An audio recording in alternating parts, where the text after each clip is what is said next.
వ్యవసాయ బాయికి కరెంటు కోసమని బ్యాంకులో నా మొగుడు అప్పు తెచ్చినాడు.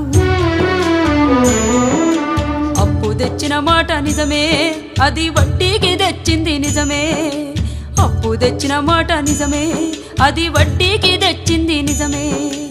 ఆరుగాలం చేసి పంట పండించిన అంగట్లో రైతుకు గిట్టుబాటు రాక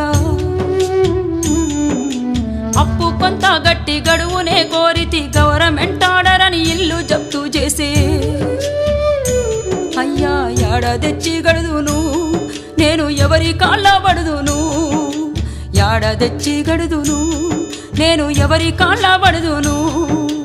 అసలేటి వానల్లో ముసలెట్ల కట్టుకొని మోకాటి బురదలో మడి కట్టు దున్నితే గరిసెలెవరివి నిండెరో గంగన్న కడుపులెవరి గాలెరో, గరిసెలెవరివి నిండెరో